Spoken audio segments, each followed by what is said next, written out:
Hi, everyone, and welcome to the LSP Method Podcast. I'm Michael Fern, your host, and I keep saying I've got an extra special guest, but I feel like I've got an extra special guest today. So I have Paul Sanbar with me. Hey, Paul, how you going? I'm going all right. Excited to be here. Just excited to have this conversation with you. I am. I feel like this has been a long time in the making. I think you were going to be the first guest on I this think I podcast. was. And then it was like, I couldn't do it, you couldn't do it. It's like, 6 months later, we're probably 12 months later, we're finally getting Yeah. to it. So I have been Yeah. eager to do this. So for those who don't know Paul, I'm going to get him to do an intro soon, but it's been a few years now that we've worked together. And so Paul is from LA, and he's an awesome facilitator of Lego Series play, coaching, and other things.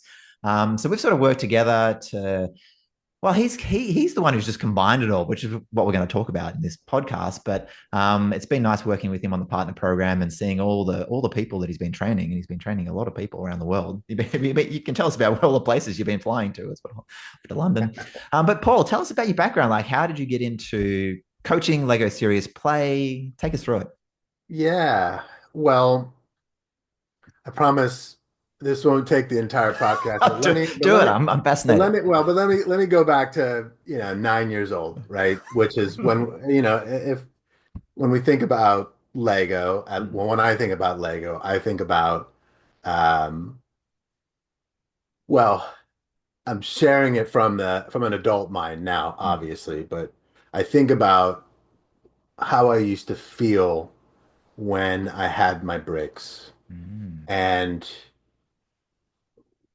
you know, there were a lot of the sound that I made when I emptied out the bricks, a lot of noise. Yeah. There was a lot of noise in my childhood, not from Lego bricks. There was just a lot of noise. And when I was in my room with my bricks, I got to control not just what was in front of me, but Mm.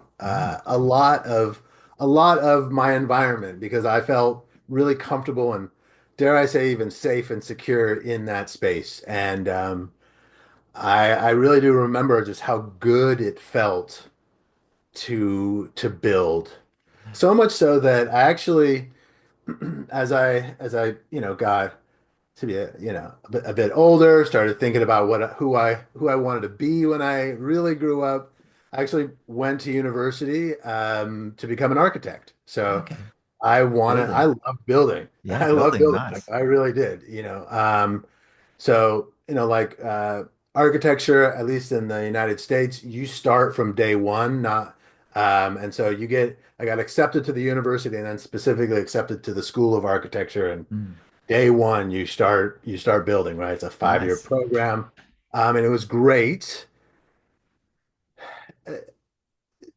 I learned a lot about myself in that, and I also learned that as much as I loved building things, I it wasn't quite the right fit. And Mm. so fast forward a little bit, I went switched into the business school. It was probably the safe thing to do, to be honest with you. My Mm. dad was an accountant, and it's just let's just get this, it'll be okay. And started working in business. Uh, I realized at that point that it wasn't quite a good fit either. When you have a brick that, well, like the circular 2x2 circles that when Yeah, the new Lego user, they're like, this doesn't fit into anything. I'm like, it it does. does. You just You gotta just like have to turn it a little bit, right? totally. It makes sense, but only if you, but it doesn't make sense initially, right? Yeah. So, interestingly, the book I'm forever not writing is called A Fortunate Series of Overcorrections, and it is Mm. for a reason because I had that first move into wanting to become an architect, and then I didn't fit right, and I moved into business, but that was a real big overcorrection, Mm. and I realized that what I really wanted to do was actually work uh, in the behavioral sciences, I guess, to put a broad label on it. I went got my master's in psychology and actually worked on becoming a psychotherapist. Mm. And then I realized that that was a bit too far in another direction, right? But when we take those we'll say four or three very, very different shaped bricks Mm. that didn't looking at them separately, they fit with themselves quite nicely, but putting them together, um, like those round bricks, maybe you needed to twist it a little bit. And so actually, what I realized was that, I loved building things, but that wasn't quite right at the time. I love the business world, but that was a bit too far in that direction. And I really love psychology, Mm. but working as a therapist. Yeah. What I didn't know at the time was that I love to play, and those go well, but not so well Uh, when somebody's dealing with some really, really, really, really deep stuff. yeah, totally. But the intersection of all those, where all those bricks connect, to be Mm. honest, is in um, learning and development, Mm. leadership development, and specifically because I love the real one-on-one conversations that I got to have as a therapist in coaching and leadership coaching. Yeah. And and so that's 15 or so more years ago. That's really those bricks all connected really well for me. Yeah. And just as I started getting that going and feeling really good about it, somebody invited me to do something where I just actually saw it. I was like, Lego serious, what? Like most people, probably presumably like almost every single person listening here, they were Yeah. like, I saw it on a brochure or there was a conference that had a session about it, and I knew I had to go, right? Yeah.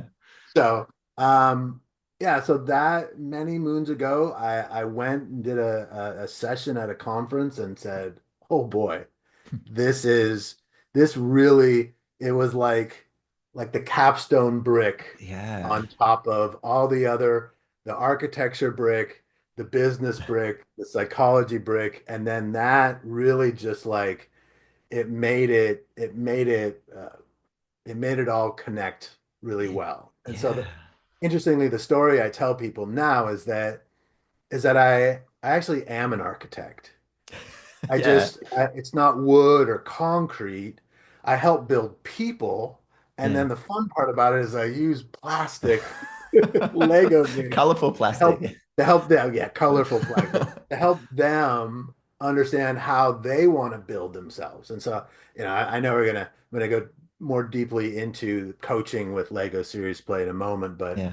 that's kind of the story of Mm. how I built me. Yeah. Uh, and like everybody else's hero's journey, if you will, definitely non-linear. Yeah. There's no straight, it's rare, right? Yeah, Especially totally.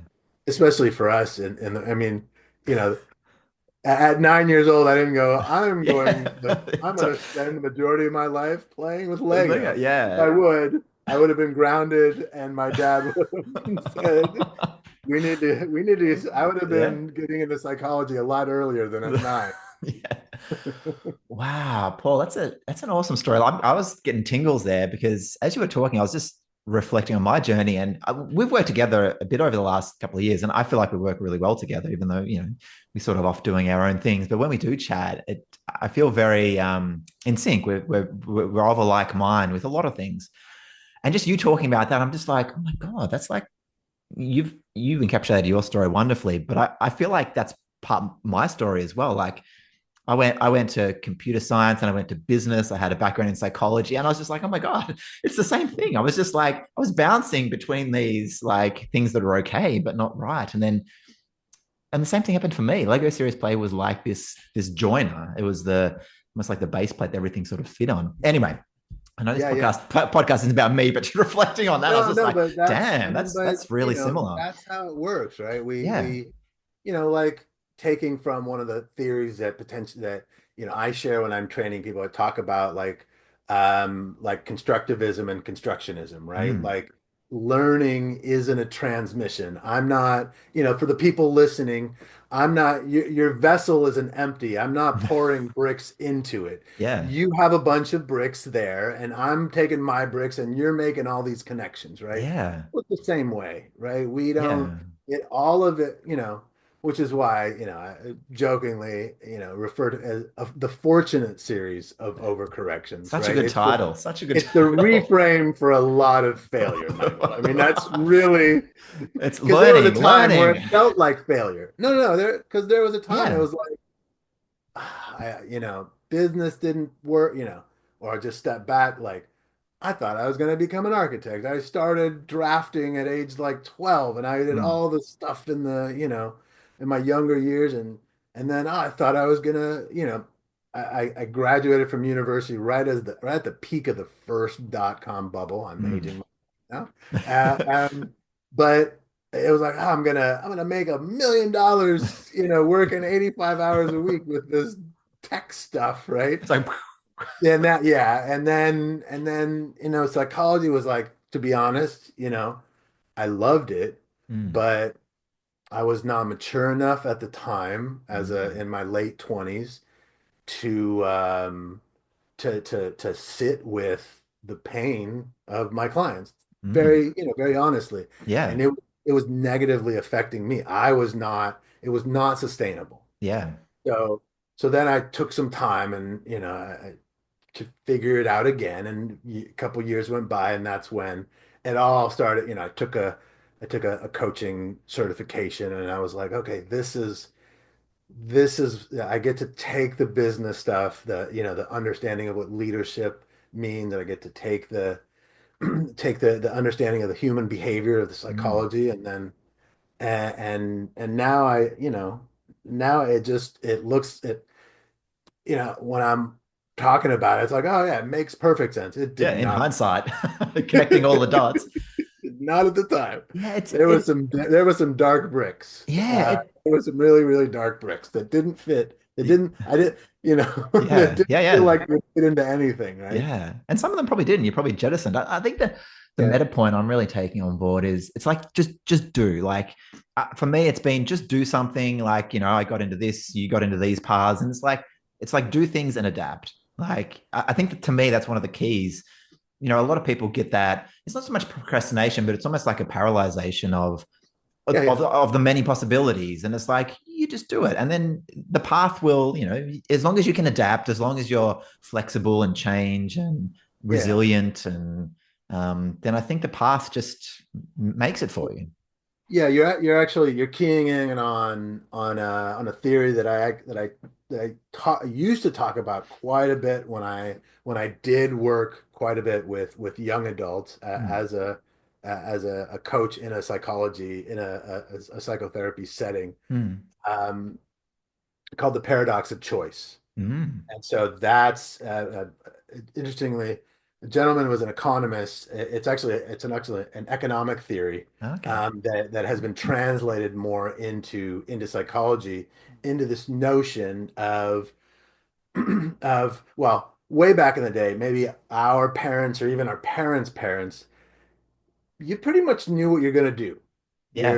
Your dad tilled the farm, or Had a you know shop or it did it. Yeah, it was a blacksmith or something like yeah. that. Yeah. And you're like, that's what I'm gonna do, right? You didn't have to choose, Yeah. right? Yeah. And then, many years ago, you started having more and more options. Now we have so many You can options. be anything.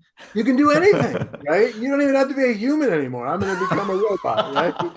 No, but the challenge with it's the paradox of Mm, choice is that when you choose, if you have only one choice, and it's well, you choose the choice, and if it doesn't work out, it's not your fault.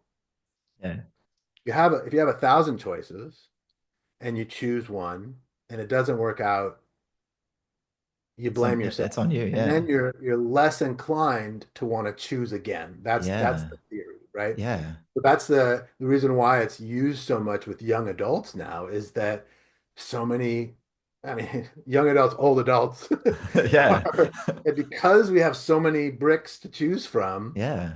we're less, if we choose the wrong one and it doesn't fit right, we're less inclined to want to pick another one up because we Yeah. don't like how it feels to not to fail, Yeah. right? Yeah. What we were talking about is like pick up a brick, see if it fits. Yeah. And I share all this and I go on this tangent because it's actually when I'm training people or I say, hey, if because I use it a lot with one-on-one coaching and with virtual environments Mm.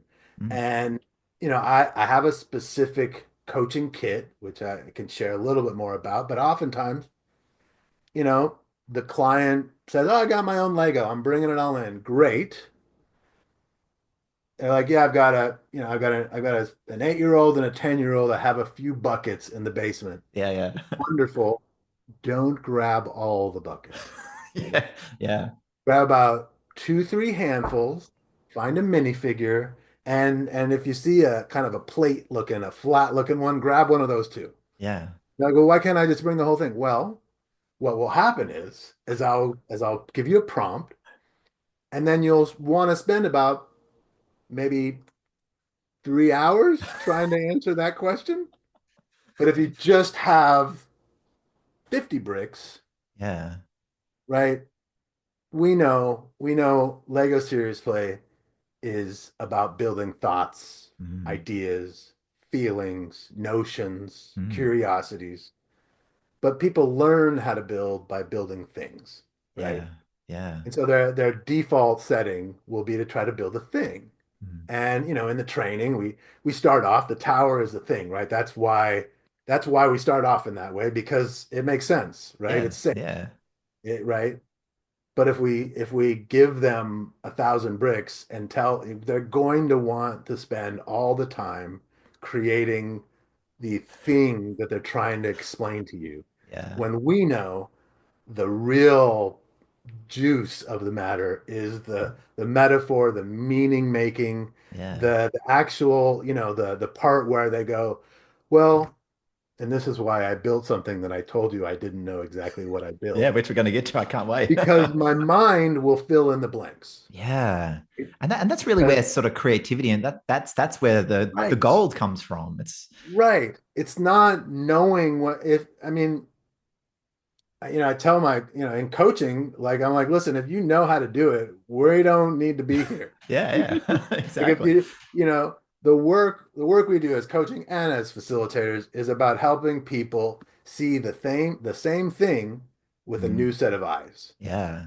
And how do we create the new set of eyes by having them take their thoughts and put it in their hands, and Mm. then having them use the wisdom in their, as I like to say, embodied cognition Yeah. to make meaning, so that they can like see this thing that they thought they knew, but to view it in a different way, in a more tangible way, right? Yeah, yeah. Oh, there's so much in there, Paul. Like, I'm in a minute. I'm gonna turn to just coaching LSP. But you talk about Sure. embodied cognition. Like, we could go such. I need to get you back already to go down the rabbit holes because I want to have like a really in-depth chat with you around all that.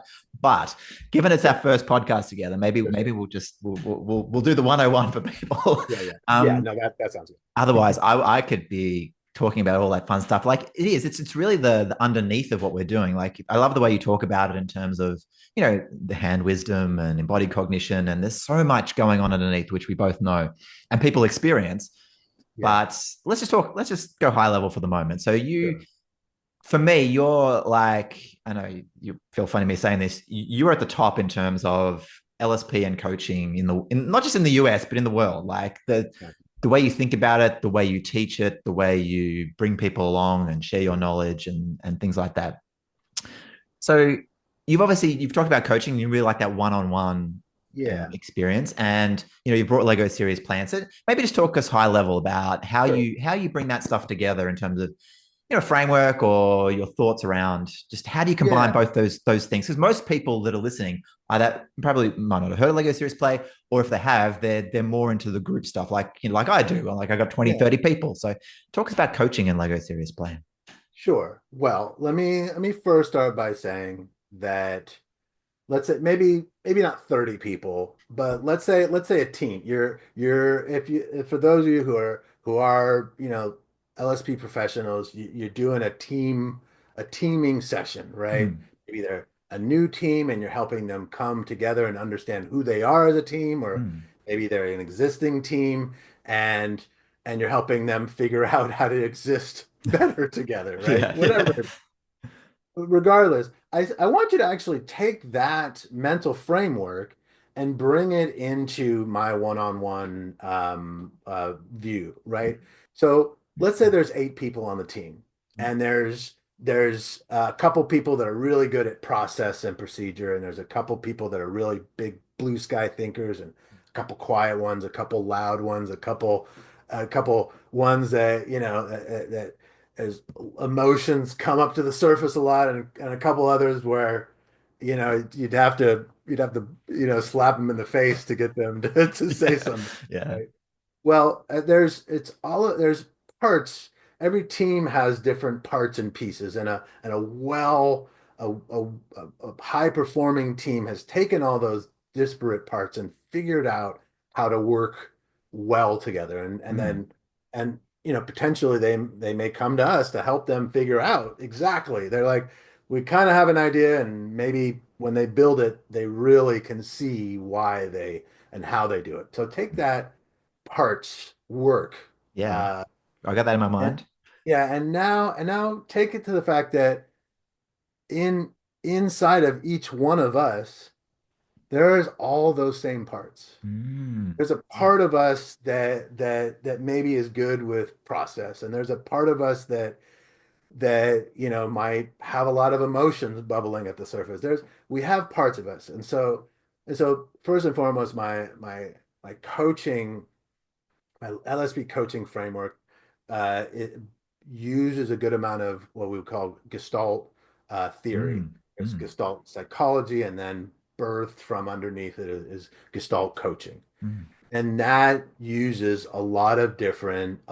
takes the form that in the here and now we can take a look at these different parts of it. Yeah, So okay. let's take that and now in terms of coaching, what I want to share is all all coaching is a directional conversation. And honestly, much of the facilitation we do is also directional. What do I mean by that? Mm, Well, it's a from here to there. yep. Teams come to us and say, this is what's happening. An individual comes to us and says, this is what is, Mm, right? We have a generally good idea of what is. And then they say, but we don't really what is not sustainable, not working well, not we're getting an argument, and there's just maybe there's a new competitor, whatever it may be. mm, And so in this work, we say, well, what if? What mm. would you like for it to look like? Yeah. So in my coaching framework, much the same, similar to a lot of the work we do with teams, we help figure out what is. Mm, And then we have a conversation to help define at least some idea of what if. mm, And so if you think about, this notion of a plate, right? mm, Where where it's a directional conversation. So no matter where you are, and if you're on this side of the equator or you're on the other side of the equator, or if you speak Arabic like my ancestors, and you read and write from right to left instead of left, it doesn't really matter as long as you kind of have an idea of where is now. Because once we know where now is, then we can define where the future is. And it doesn't matter, right? yeah.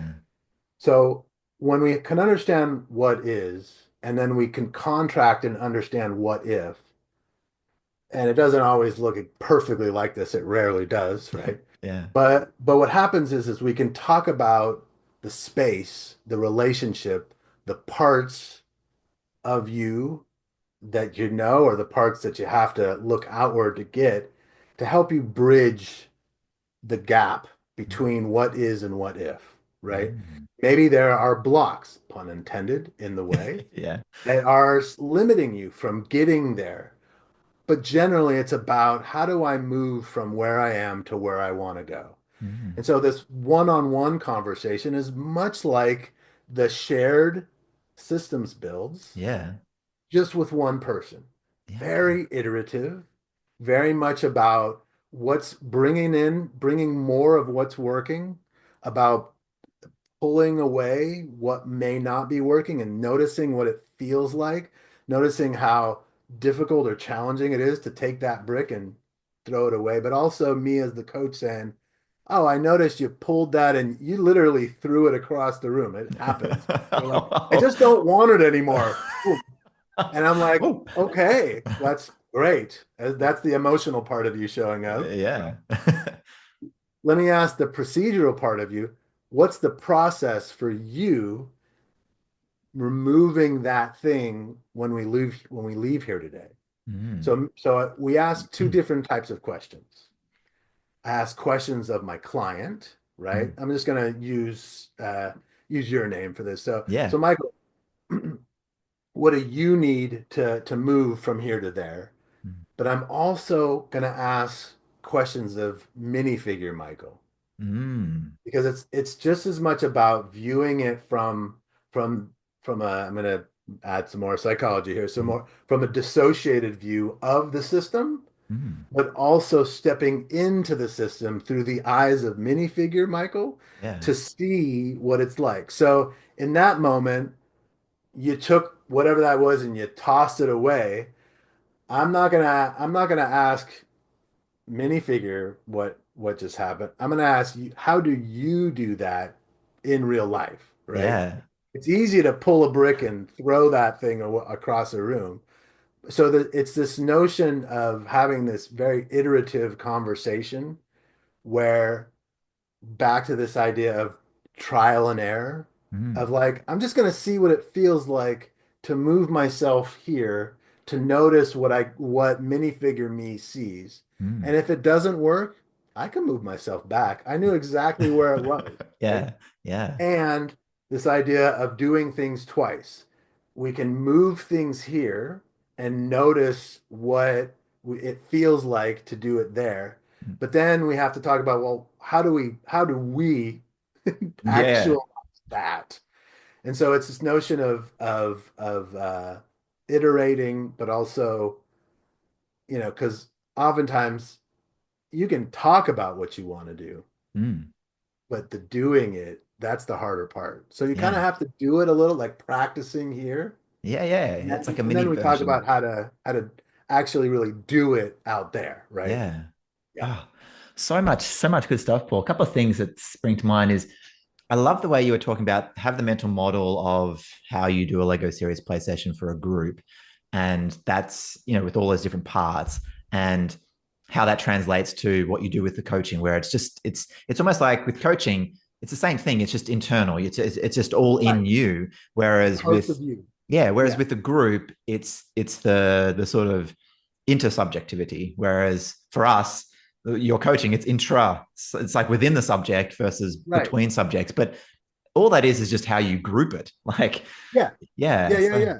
And so, yeah, so like if we've done a teaming session and we've seen that person that just dives in and is just moving stuff around, and yeah. we're like, I'm gonna be curious about Yeah. hey, other people, how is it going? And I'm gonna be overt here. I don't say it as overtly, but that Bobby is just taking control of everybody's thoughts, yeah. right? Yeah.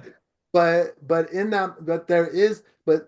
there is that part of us Does that same thing. where, and so if that part of us, and that's the part that maybe threw the brick across the room, Yeah. like, hey, I noticed part of you did that.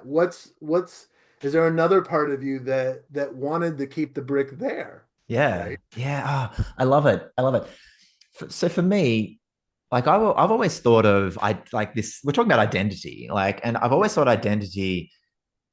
Like, not many people have their own sort of grasp on it. Like, I'm a big fan of talking about past Michael and future Michael. Like, I actually thank past Michael for the work that he's done because Oh yeah. it was a different So do I. person. He got us to meet each other.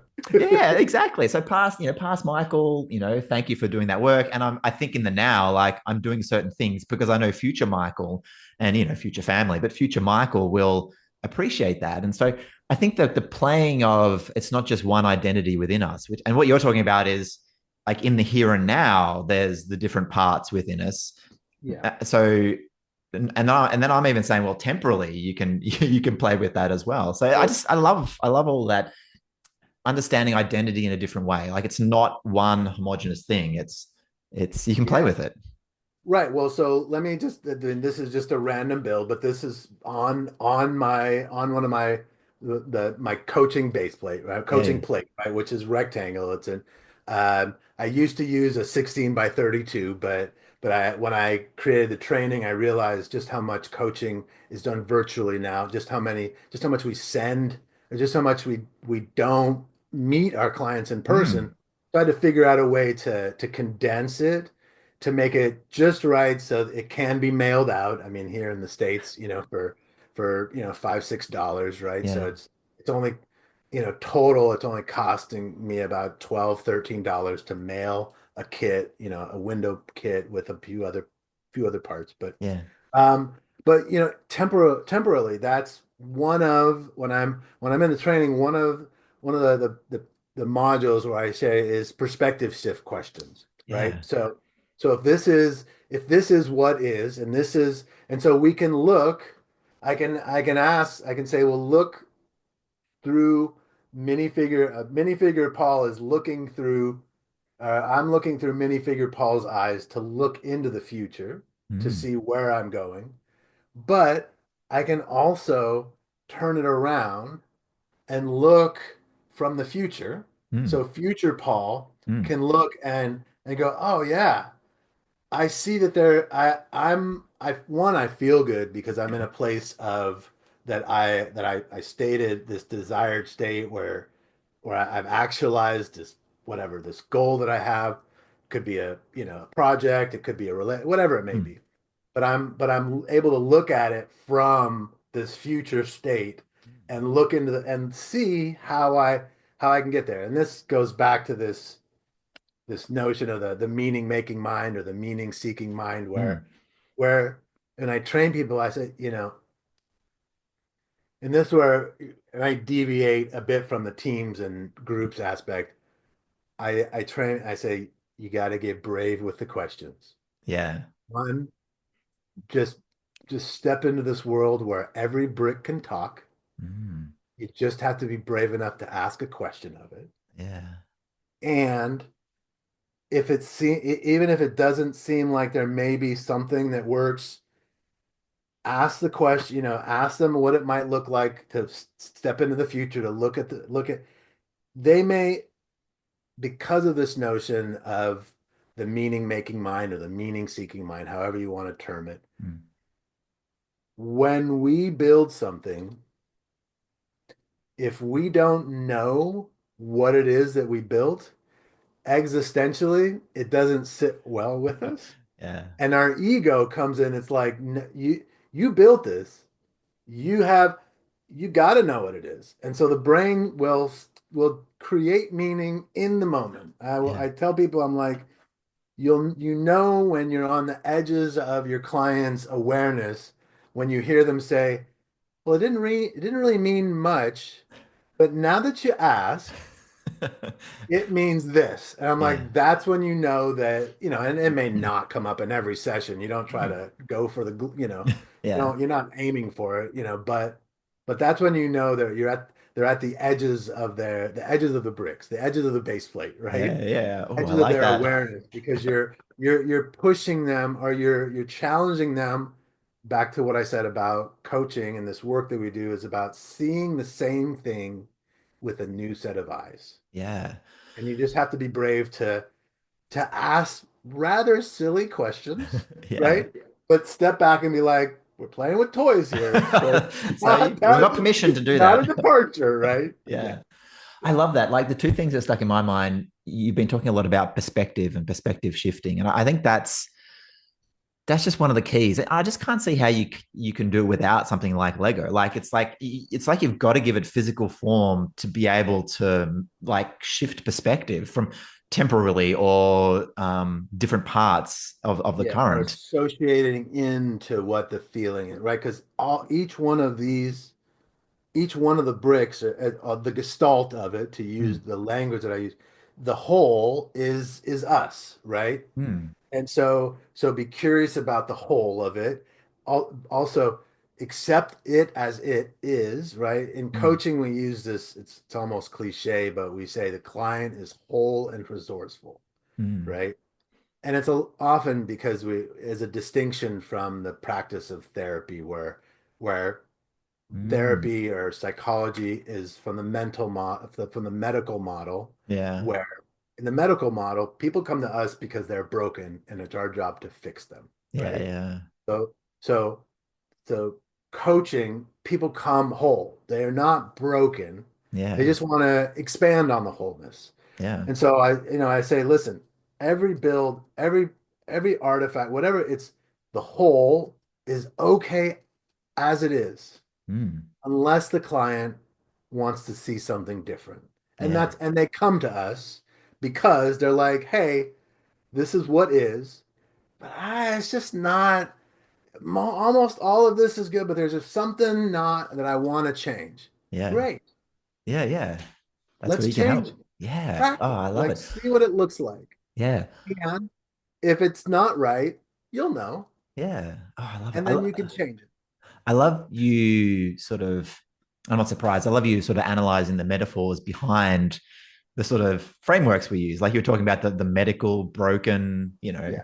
and you see that a lot in business as well. Like there's a lot of diagnose, Right. fix, and, Right. I love like appreciative inquiry, positive psychology. Like there's so Yeah. many, I just love the shift of don't just like there's a lot of metaphors assumed and it drives our behavior, it drives our thinking. Right. And so just what you said there, just thinking about it from its whole, they're resourceful, like that just leads to such a different conversation. Right. Right. Well, one, I mean, they're adults, right? Mm. You know, we can very easily like infantilize or actually create a relationship where they need us, right? Yeah, Like yeah, where yeah. they're like, oh no, I need you to fix me, right? Mm. And that's not helpful. One for I mean, well, some people may think it's great for them for their bottom line, but when people come to me for coaching, I have one goal, and that's to get them to get the hell away from me. Yeah. But also Yeah. to say, Paul was really great. This is Yeah. what he did. But to get what they need and then to go, right? Yeah. Um, and it's that same premise where the artifact, and I use the term artifact as the build, right? It's just Yeah. it is whole. It's okay exactly what it is. And in fact, to challenge when I'm training people, I challenge them and I say, this is whole too. Mm. If you say build what's on your mind and the client comes in and just gives you the thing that you gave them to build on, the people when I'm training, they're like, what do I do with that? And Oh, they've done I said, nothing. there's so many questions there, Yeah. right? Like what's missing? Yeah. What were you afraid to place on there? It's always It, something. it's Yeah. yeah, and it's just but the wonderful thing is that, if client comes to you and you say, well, what would you like to talk about? And they don't answer you, Mm. you check to see if the mute button, you're like, are they okay? But like this is an answer, just like not answering is an answer, right? Yeah. But but when I can see it, I can get curious about because I view the plate as the system, right? Yeah. So if a client is, one leg is off the system, I Mm. get I get curious about that, Yeah. right? About, oh, what's, yeah. And so if there is nothing there, I still am able to work with something because I know that they actively made a choice not Not to to, put this. It's yeah. it is really easy to take one brick and to press it in, right? Yeah. So so it's just and that's what I say. It's, I think I use this term a lot. Bricks are data, right? Mm. Every time there's a shift in the build, it's completely different. It may look almost exactly the same, but it's also completely different. The Yeah. data has changed. And you just, and maybe they move something. You ask a question and they move something. And then the next question is, well, what just happened? Mm. Right? Yeah. Oh, love it. And it happens actually more quite a bit. Somebody will move a minifigure, they'll move themselves, minifigure that. Yeah. And I said, well, what just happened? I said, well, I just realized that I was a lot closer to the goal than I thought. Yeah. I was like, so what was it? What did it feel like to move yourself and to see minifigure you closer? Like it Mm. felt really good. Yeah. And that's that back to this like two ways of doing things. It's not just verbal, Mm. it's visual too, right? That dual Yeah. coding theory, which is Yeah. a theory Hey, around seeing and saying and how that's the brain just really, yeah. really loved that. Yeah, yeah. Hey, I want to pick up on one other thing that you said before. You talked about brave questions. It's funny when you said that, I was just like, I've been doing Lego Serious Play a while, and I actually think once you get into the method, and there are variations on it, like I just constantly want to know more about how you do it, and because it's fascinating to see how different people do Lego Serious Play.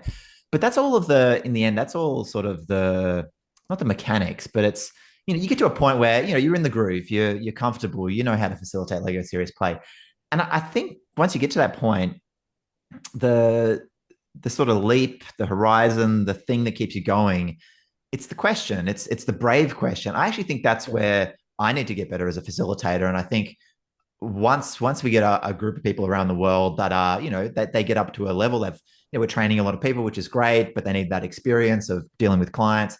I think the brave question, the pushing the question, I think that's where we take it to the next level in terms of the method.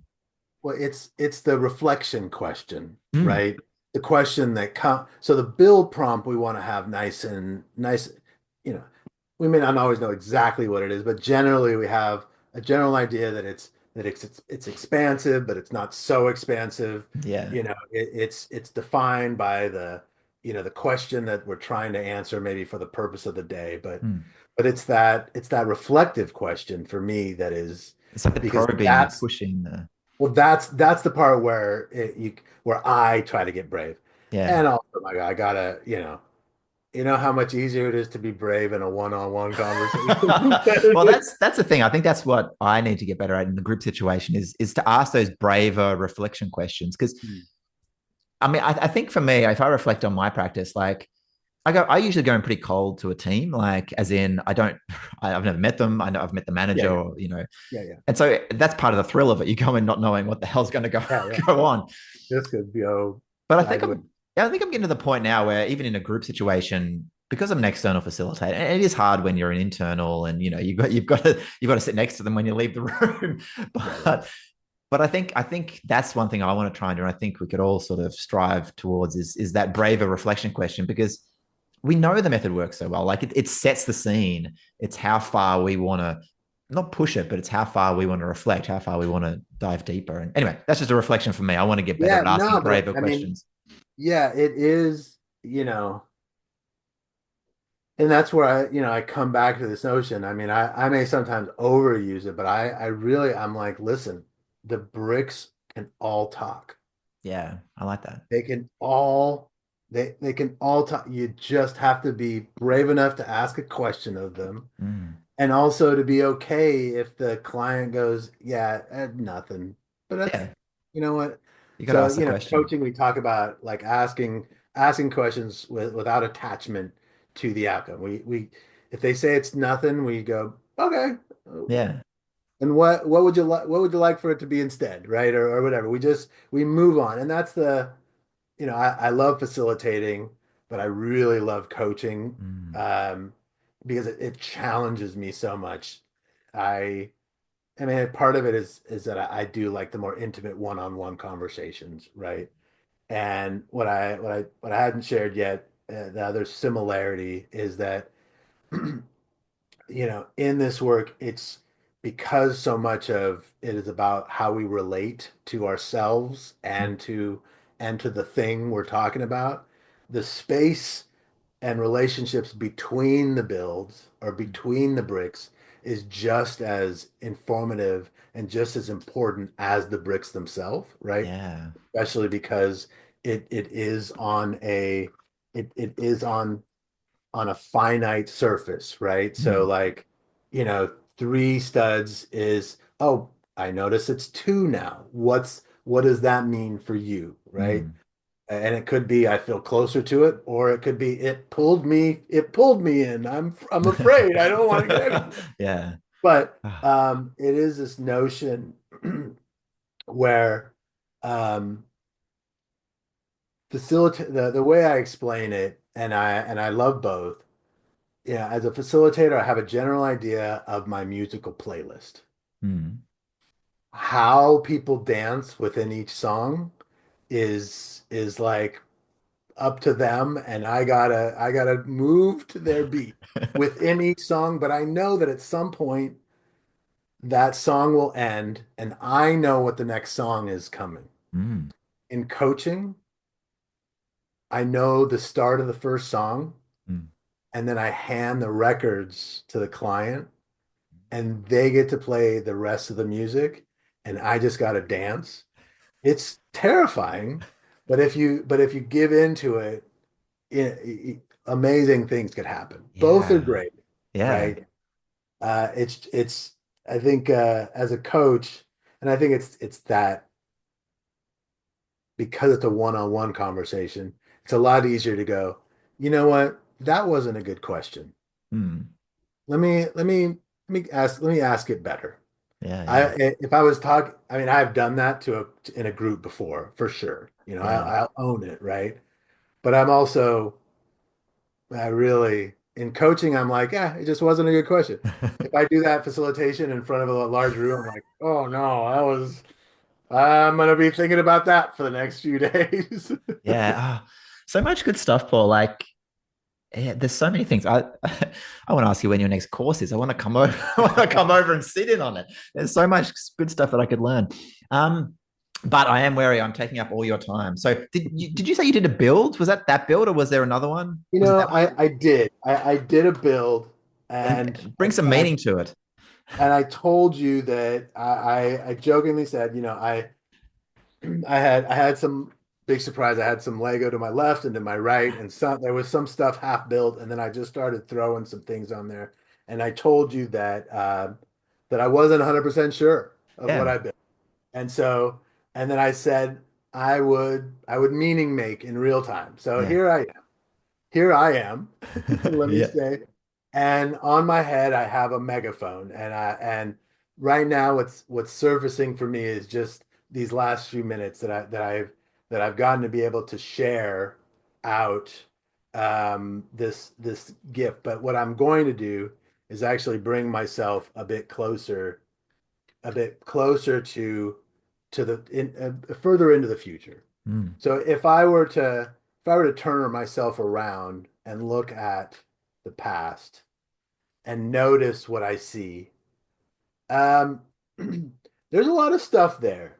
On the outside of here, it was, and if we can go back to the story that I shared at the beginning, there was a lot of great structure, but there was some loud colors, and it was like two walls that kind of I didn't I felt safe. I didn't feel like physically in danger ever in my youth, but I never felt truly like I had a place where anything where it felt wonderful. It was confined, mm.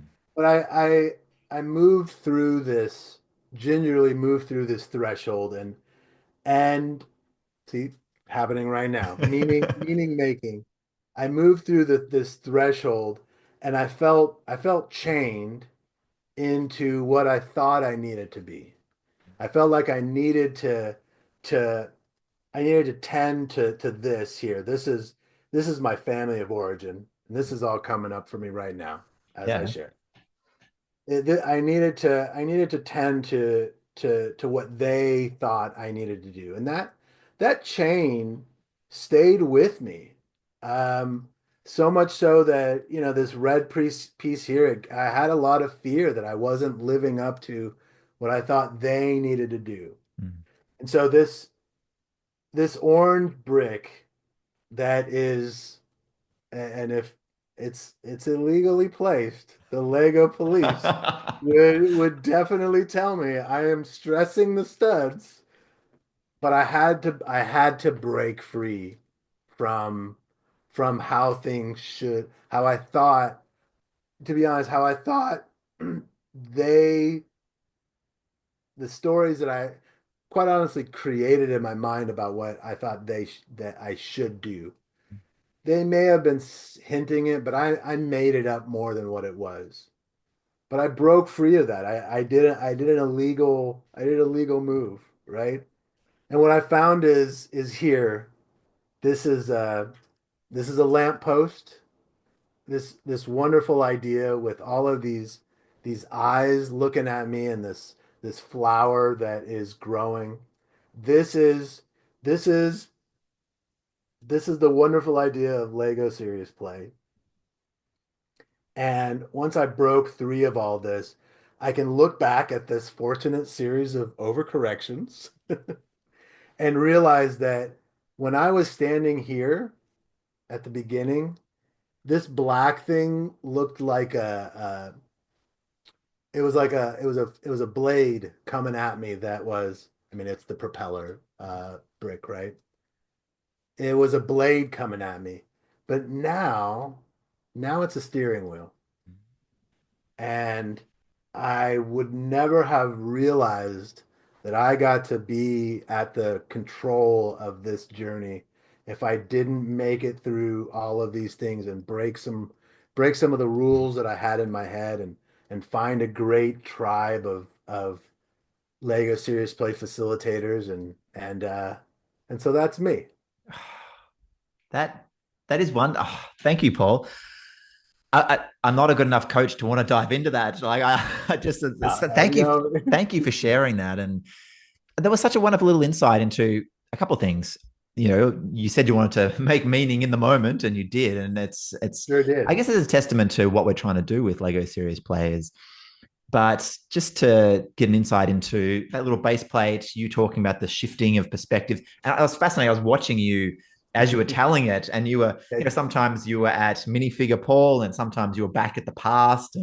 Um, Yeah, and this is the thing, like you're an expert in this. Like you would be noticing all this, and this is what people do come to your training. Like they notice these things, and you can pick up on the subtleties when you've got that artifact to manipulate as you're talking. So thank you for sharing that, and sure. thank you for Yeah. sharing. Just a little snippet of what you do. Like I said at the start of the start of the podcast. Honestly, I think you're at the top of the game in terms of your understanding of Lego Serious Play and coaching and the combination of the two. And I was genuine and said, if I'm in the US, I want to know when your next course is because I want to come.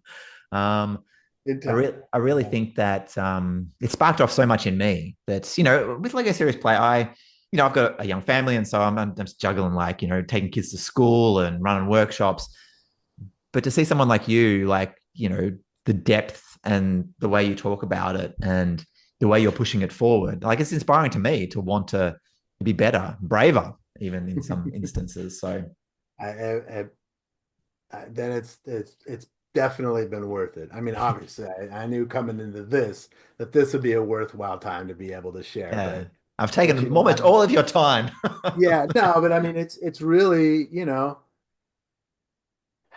you get to the point, and and this is the through line through all the things: architecture, business, psychology, code. It's just making an impact, just leaving a Yeah, mark, it is, right? isn't it? Yeah. And it's just and so I'm using lots of quotes here, but they'll words fade, right? I mean, we're recording this fortunately, but words fade, but objects persist, Yeah. right? Yeah. And so, and so this object, the impact of what we do, the conversations we have are really powerful. But what's really powerful is that when the people we work with imbue the meaning into the bricks, and whether they take home the whole artifact or they take home one brick, all the meaning, just like this is a topic, Yeah. it's all there. Yeah. And it's that impact that the tangible impact that is why I do this, really. Yeah. Yeah. I'm No, grateful to be able to share that. yeah. Oh, Yeah. look, I totally agree. I think it's what drives a lot of us. And to hear you talk about it with such passion and thought and depth, and we have just scratched the surface. Like I said, there's already, as we were talking, I was like, you know what? I want Paul back on another podcast to talk about this, and this. And I'm sure we will. Let's do it. Let's do it. Although if it took about a year to get us to do this one, to time our schedule together, we will do it. We'll do another one 2026 before the year sounds is good. out. Before the year is out. So No. Yeah. I heartily recommend everyone listening, watching to this to follow Paul. Where's the best place to follow you? Is it LinkedIn? Like, do you post stuff Yeah, on there? the best place really is LinkedIn. I have a showcase page, certified hands-on thinking coach. Mm. But Paul Sanbar, first name, last name. That's the best place to find me on LinkedIn. Mm. The website is forever in under construction. I mean, it's there, but honestly, LinkedIn is the best place to find me. Yeah. Because we can connect and chat and maybe set up a play date and have a chat. Yeah. Well, I think it's interesting on that as well. Like, you do a lot in the US. I know you're over in London doing some training. So you obviously do fly around the world, but you talked about a lot of virtual stuff as well. So Yeah. I think you are getting out there, but I want you to be even more accessible because I think the style you have and the impact you can make. So Yeah, please thank you. follow Paul Yeah. along and Sounds, get along to I one of his love it. trainings. I want to go Yeah, seriously. yeah, sounds good. There'll be one for Australia and Oceania Yeah, coming yeah. up in Awesome. the quarter 3 or so for Cool, sure. cool. Yeah. Come down in summer. Well, yes. If it was up to actually, yes. Well, you know We'll get the what? schedule sorted. Well, yeah, not podcast worthy. Yeah. Awesome. Maybe do an in-person one. I love it. Anyway, Paul, I'm going to let you go because I know you're super busy. So thank you again. We'll see you on the podcast again, I'm sure. And thank you, everyone. And there'll be more podcasts with more awesome people like Paul. Not as awesome, like he's the awesomest, but there'll be a whole bunch of other people. So thanks, everyone. And we'll catch you another time. Bye.